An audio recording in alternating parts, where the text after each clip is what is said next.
जरा सोचिए, अच्छे मैनर्स या शिष्टाचार का मतलब क्या हो सकता है?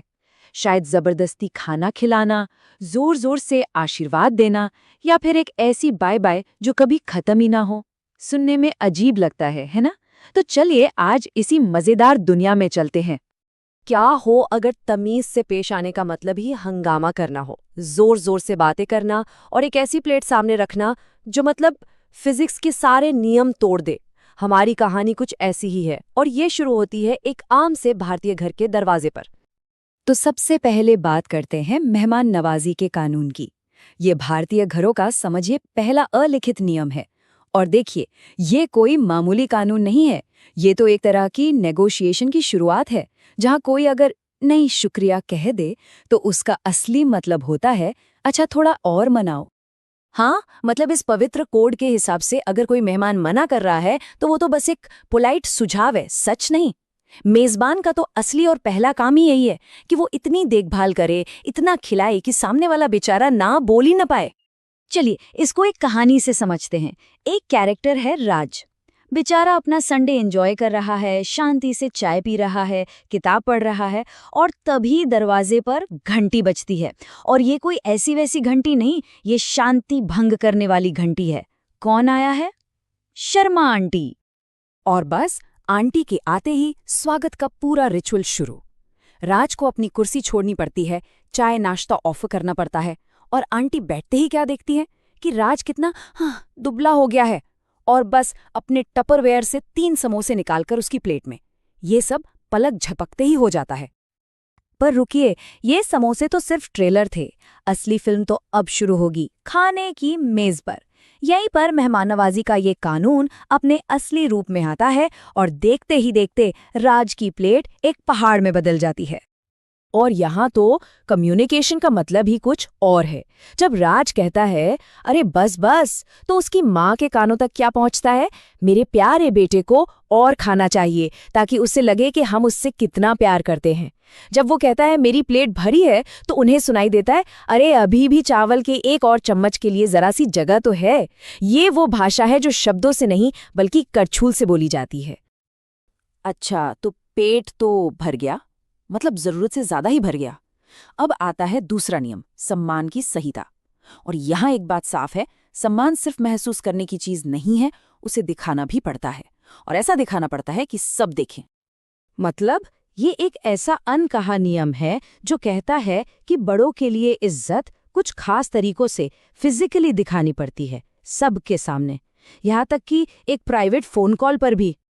तो इस नियम का असली टेस्ट कब होता है? जब राज की नई दोस्त प्रिया पहली बार घर आती है। अब प्रिया को तो इन सब रिवाजों के बारे में कुछ पता नहीं है। तो राज की माँ प्रिया से कहती हैं, बेटा बड़ों के पैर छूकर आशीर्वाद लो।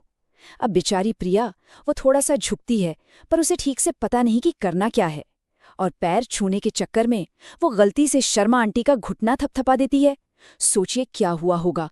आंटी हैरान एक अजीब सा आशीर्वाद देती हैं, और राज बेचारा शर्म से मुंह छुपा रहा होता है। और जैसा मैंने कहा, ये सम्मान दिखाने का सिलसिला सिर्फ आमने सामने की मुलाकातों तक ही नहीं रुकता। इसका असर प्राइवेट फोन कॉल्स तक पहुंच जाता है। तो सीन ये है, राज अपने दोस्त से फोन पर बात कर रहा है। तभी अचानक से उसकी माँ आती हैं और सीधा फोन में चिल्लाकर उसके दोस्त से कहती हैं, बेटा घर पर खाने के लिए आ जाओ। दोस्त बेचारा कंफ्यूज्ड, प्राइवेसी जैसी कोई चीज होती भी है क्या? शायद नहीं।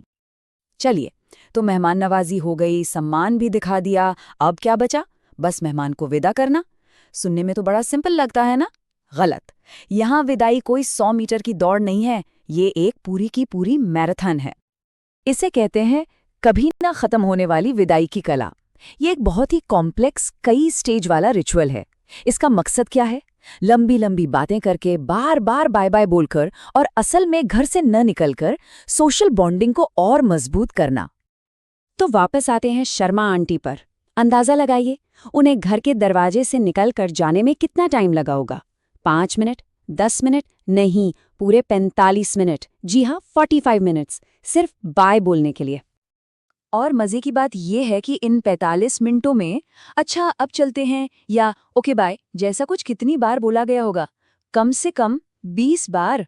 मतलब हर 2 मिनट में एक नई बाय। इस पूरी मैराथन के ना कई स्टेज होते हैं। पहला, अच्छा बाय बोला जाता है, फिर दरवाजे पे खड़े होकर एक नया गॉसिप सेशन शुरू हो जाता है। फिर अचानक कोई मिठाई याद आती है तो उसके लिए वापस अंदर आया जाता है। फिर चलो चलो का तीसरा चौथा राउंड चलता है और फिर कहीं जाकर असल में विदाई होती है। तो ठीक है, जबरदस्ती के समोसे, घुटनों पर आशीर्वाद और 45 मिनट लंबी बाय, ये सब जो इतना हंगामा है, इसके पीछे का असली मतलब क्या है? इन सारी अजीब लगने वाली चीजों को जोड़ने वाला एक ग्रैंड यूनिफाइंग थियरी है, और वो है प्यार की भाषा। तो इस पूरी कहानी की असली सीख क्या निकलती है?